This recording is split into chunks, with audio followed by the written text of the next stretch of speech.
Welcome to another program by the Walters Art Museum in the digital space. My name's Eleanor Hughes. I'm the Deputy Director for Art and Program here at the museum, and I am here with Ariel Tabritha. I'm the Walters Photographer.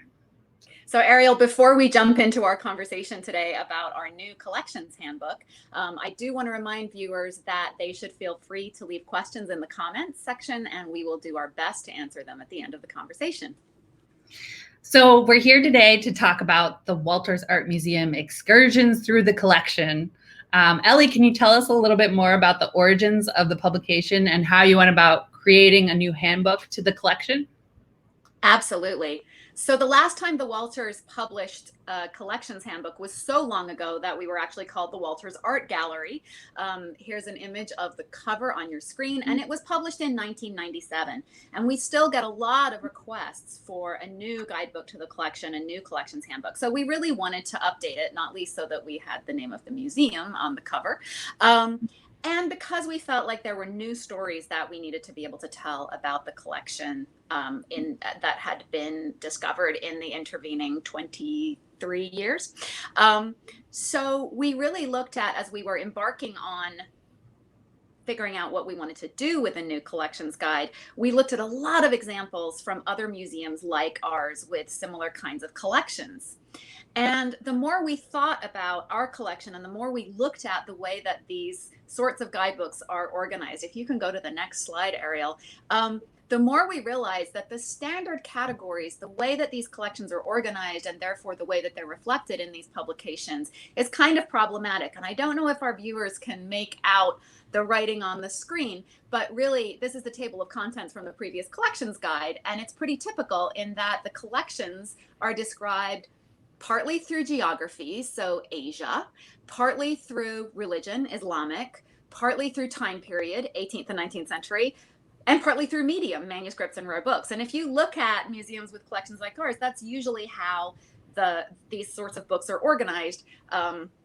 And because that's how their departments are organized, because that's how art history has traditionally been taught. So we really, and the more we looked at our collection and tried to figure out how we would organize it in this way, the more we were looking at really great objects that don't actually fit well into these categories, and objects that cross between those categories. So we really wanted to do something completely new and different with it. And so what we did was thinking about a different way of arranging the objects in the collection in such a book. So if you go to the next slide, here's the cover of our new collections handbook. It's entitled The Walters Art Museum Excursions Through the Collection. And I want to give a tip of the hat to our former editor, Charles Dibble, who came up with the notion of excursions as a way of describing what we're doing in this book. Because what that word means is both a journey through the collection, but also a deviation from the expected or the ordinary path. So we're really signaling on the cover of the book that this is going to be a little bit different.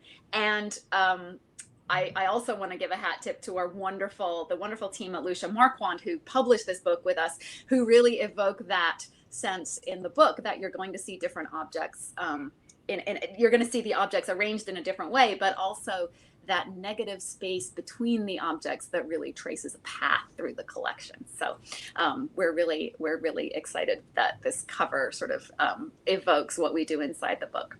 So again, we're taking an alternative route through the collection and grouping a selection of masterpieces instead of by these sort of traditional categories. We've grouped them by theme. So themes like pastimes, devotion and ritual, adornment, love, and grouped objects roughly chronologically within those themes, but without deferring to those standard categories. And the effect of doing that is pretty profound. You get these really surprising resonances among objects produced at nearly the same time, but at very different places in the world, very different cultures. And at the same time, you get these wonderfully kind of dissonant artistic approaches to the same themes across cultures. And what we found when we started arranging the objects in this way is that the result is that each object, rather than feeling like one of a series of examples from a given time and place, instead, each object really stands out against the other objects that it's juxtaposed with as an individual work of art.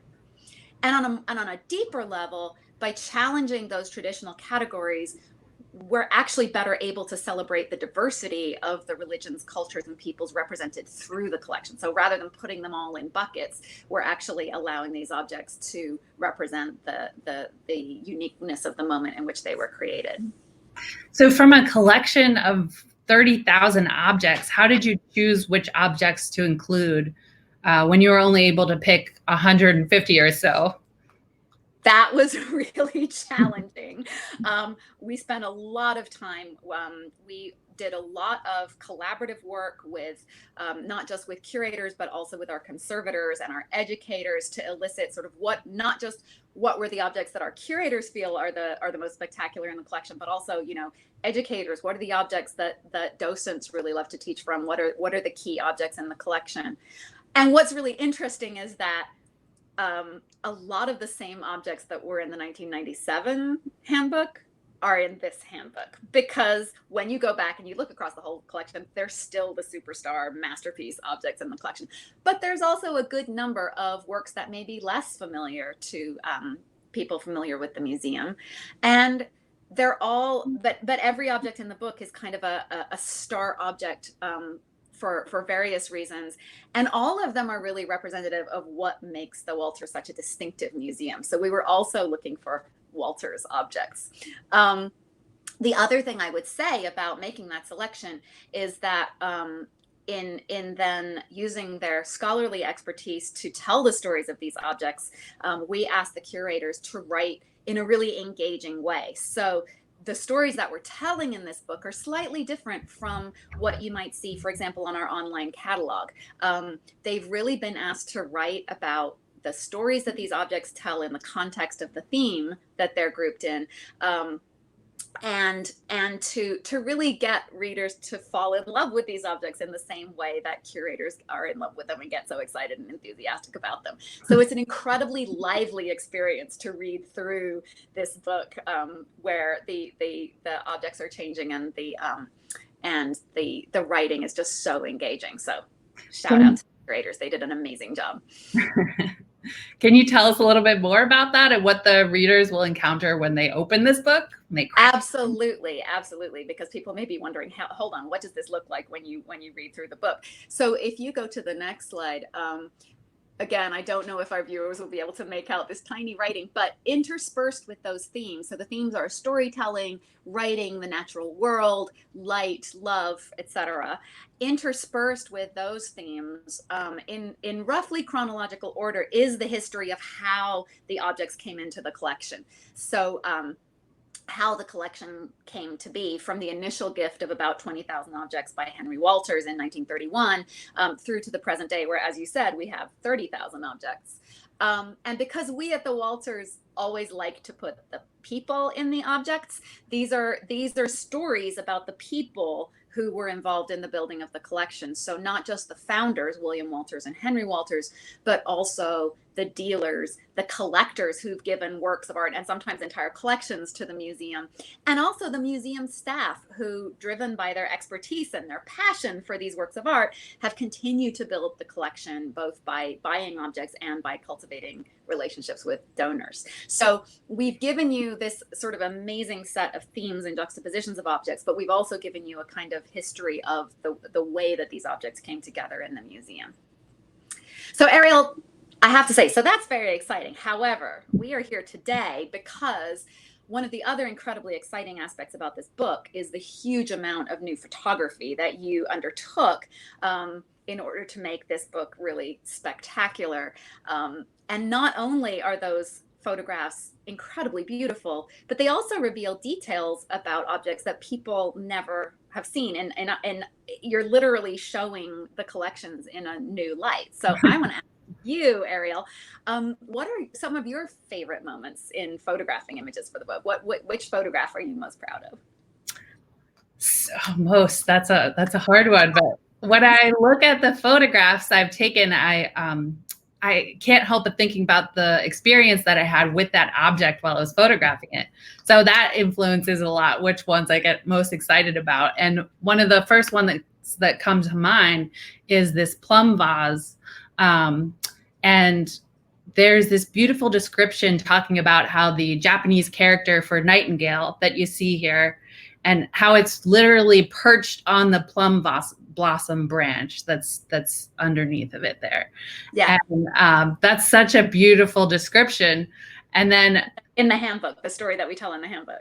Yeah, the story that you tell in the handbook. But then there's so much more going on with this play on the physicality of this object. And the thing that really blew my mind is that this text that you see, it's colored clay that's actually embedded in the walls of this vessel, so in the porcelain walls, so that when you see the outside and the inside, though, you're seeing the other side of those characters. So they're not, the characters aren't just painted on. Right. So the blue, the branches are painted on, but that writing is actually embedded clay in the vessel. Right. And so I started playing with this idea of trying to see the inside and the outside at the same time, which is really hard to do. Right. You can kind of start to get a feel for it, where when you start looking at it from different angles. And when you're there with it and you can look at it right next to each other, it's pretty amazing. So just trying to bring out that physicality of the object was really exciting. And here it's illuminated from the back to show the different density of that inlaid text or writing. And if you in this picture, you can kind of see the blue glaze at the bottom there, and you can see how how it's different from the density of the writing, the solidity of it. And then you get really close up, which we could do now that resolution is getting better and better with digital photography. And you can see these tiny gaps of light where the light's coming through at the very edges of the text. And it's where there's little parts where it just doesn't quite line up. And at the pointy parts of the text, you can kind of see this pin lights coming through.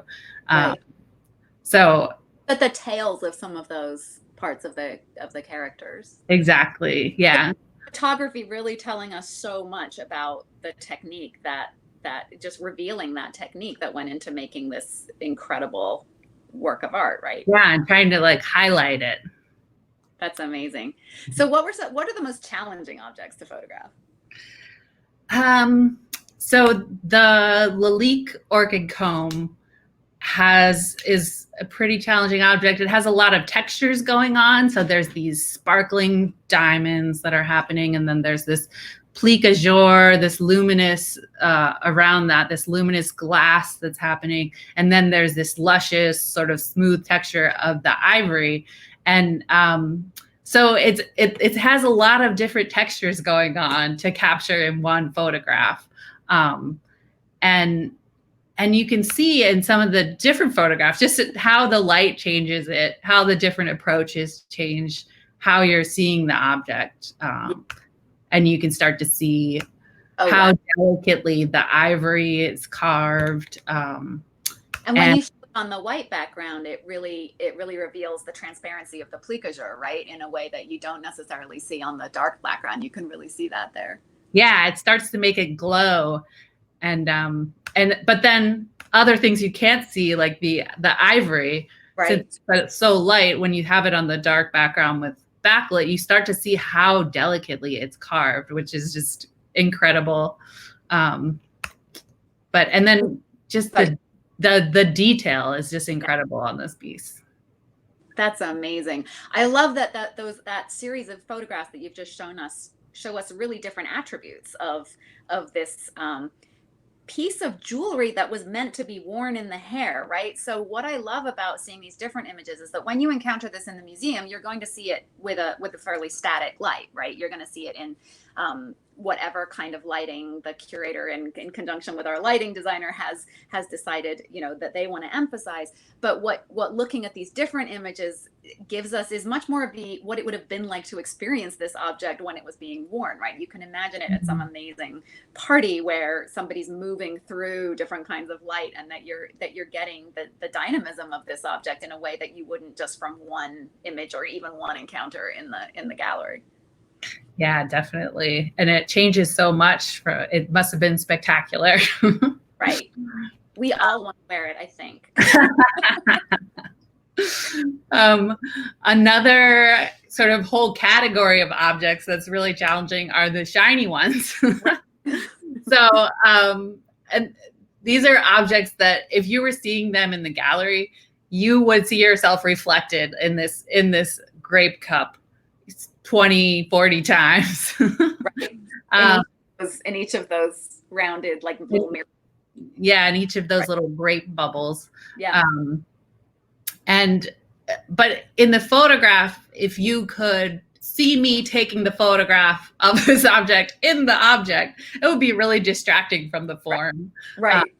So I here minimize the high contrast reflections in these kind of objects, and then I just want to go back and show some photographs sort of through the history of this object. And this one's from almost a decade ago, and you can see how much it changes when you sort of are approaching it differently, and how the roundness of those grapes gets lost a little bit in right. this type of approach. Right. That's so interesting. And then this one's from 1958 and in black and white, and I just think it's so interesting how seeing this in black and white totally changes it. And you can't see the golden glow of this, which is, this object is meant to be very opulent. And so it's a big part of this object is that it's all gold. Right. So it's pretty interesting how it changes it. So there's a question in there that I have for you about how both for the Orchid Comb and for this grape cup, we've talked about sort of how experiencing the object in the gallery is actually very different from through photography. And I know that when I was coming up in graduate school and being taught how to take my own photographs for doing research, there was this kind of implication that there was a way of taking objective photographs, right? Like that there's a sort of perfect photograph that gives you the facts that you need to know. And clearly what you've just shown us demonstrates that you can tell different stories through the image of an object just by the way that you light it, just by the way that you treat the reflections. So my question for you, Ariel, is how do you decide what to prioritize when you're taking these photographs and then when you're selecting among them for a publication like the handbook? Right. So oftentimes it'll be in conversation with a curator. So a great example of that is it's this plate from the 15th century that has, if you look closely, you can see it actually has an Arabic inscription on a couple of the bands on the design. And there was a previous photograph where that was obscured. And so the curator actually asked for specifically for a photograph to be taken where you can see and you could read this text. Right. Just to show that it's not just a pattern on there. Right. That's really, yeah. And then for the handbook, I read every entry to see what the focus of the entry was. Right. And that often informs what to focus on. So here's a Sasanian plate. It's a very shiny object. And it's actually bowed, which you can't see in this photograph because it's focusing on the design, which the entry of the handbook is focusing on this image that's being shown here. And the function of it is less important. But if you look at the other object, you can kind of get a feel for that, which is a great reason to visit these objects on the Walters website, to show you more of the form of these objects. And I believe we'll be providing links to all of these objects on our collections website so that you can click through and see all of these different images. And explore them more, yeah. That's right. So one of the elements that you're sort of by implication talking about, and we were talking about with the comb, and we've been talking about sort of in the gallery versus on the screen, is really context, both in terms of you reading all of the entries to think about what the story context is for the image that we're going to be showing in the book. but also sort of how it would have originally been seen and used. And so I'm just wondering how that historical context plays into how you approach photographing these works of art. Yeah, I think it's really interesting. Is in a museum, the entire collection is removed from its original context. So, and then that's doubly so with photography, which is even more removed from the physical space of the museum. And it's sort of, photography is expected to be on a neutral background, which sort of suggests the photograph is neutral. Right. And then we're seeing the photograph objectively, but there's no such thing really, because every decision about lighting and angle affects how it's seen. So yeah, I think the multiple photographs is really important. And you can see how the object changes in that way. And I think that really complements the handbook in a new way. Right. And just to continue with the contexting, there's one object that really stunned me when I started to play with this idea of changing the context and thinking about the historical context of it. And that's this Buddha, this lacquer Buddha from the 6th century. And so I started off photographing it on a neutral background, lit from above. That's what you're seeing. He's looking great here. And I sort of got those images squared away. And then I started to experiment with what he would have looked like, and thinking about what he would have looked like in his original space, and talking to people about in the museum of where that would have been. So probably inside a temple, and he probably would have been lit from the base with candles around the base. Right. And so then I started trying to approximate this in the studio. And as soon as I turned on that light, it changed the whole, he just like came alive. Right. And suddenly he's like making eye contact with me. And if you look really close, you can see that his eyes are glossy white. And so they're just like, when they're lit from this angle, they just like come alive. Wow. And then I started to notice that the way he's even shaped his body and is sort of angled in. And so it's catching the light as it's coming up from beneath in a way that it's not catching it when you light it from above. So that was really bowled me over and was pretty exciting. And I think it's really interesting to see these two next to each other and to just see how it changes just the whole thing, the whole emotions of this piece. That's amazing. So yeah, I think you can really get to see a lot of aspects of these pieces that you can't otherwise see if you can get to see more photography, if you can get to go to the website and just explore more of these objects and see the back of it or see the bottom of it. Right. It starts to get pretty exciting conversation going on. Right.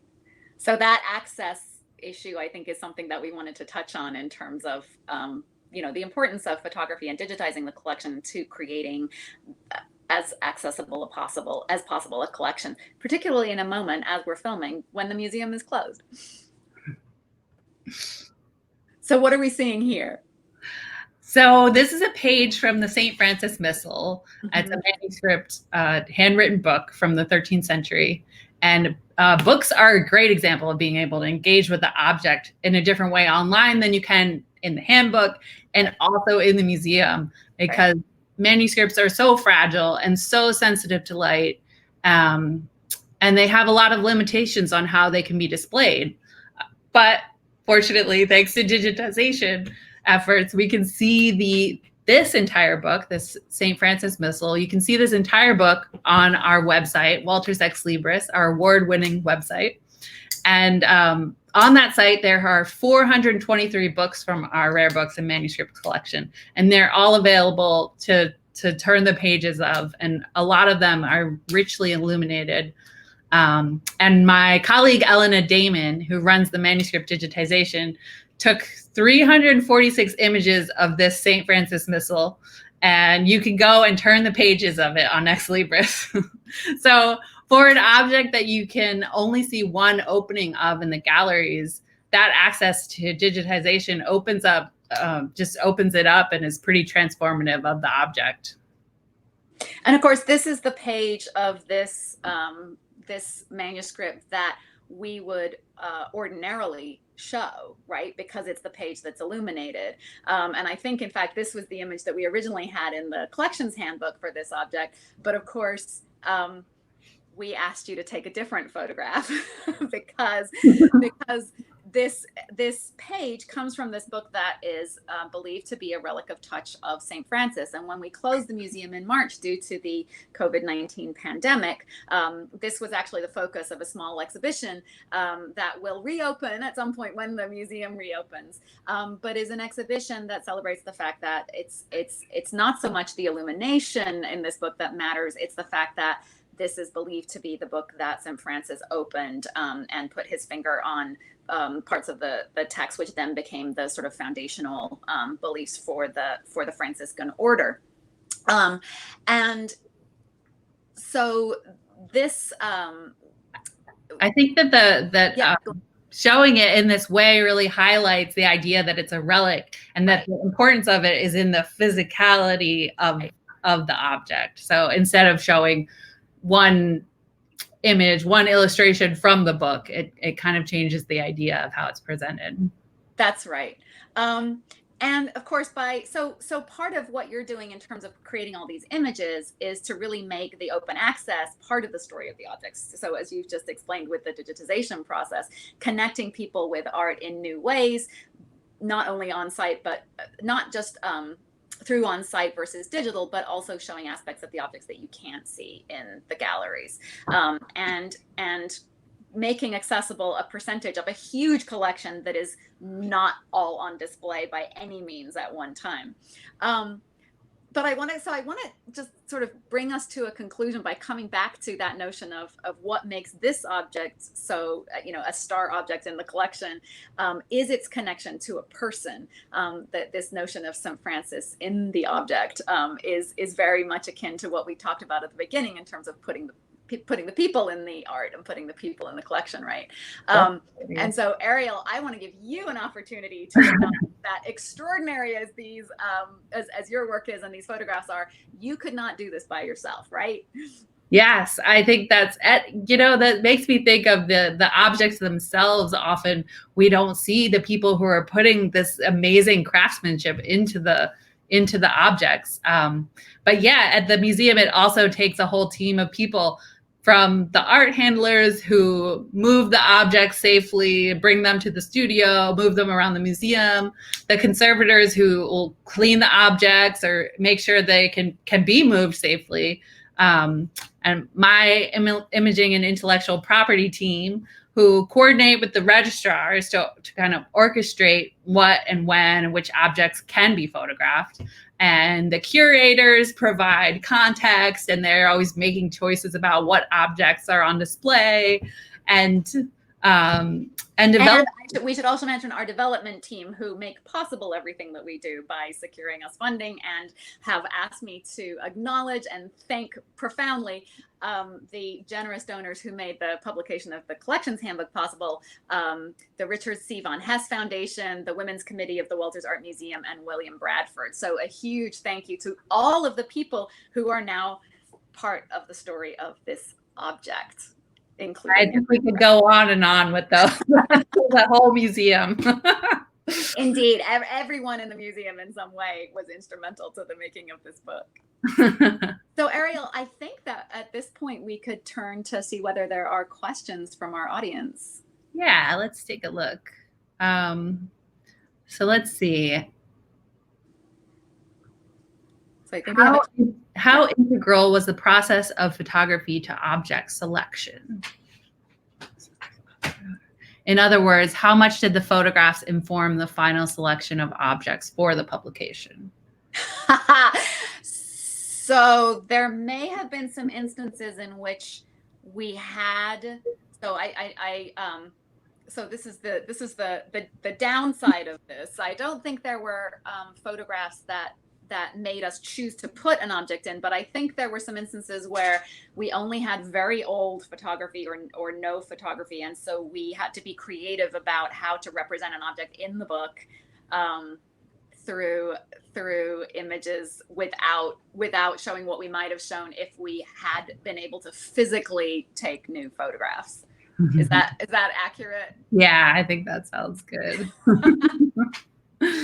Let's see what else we got here.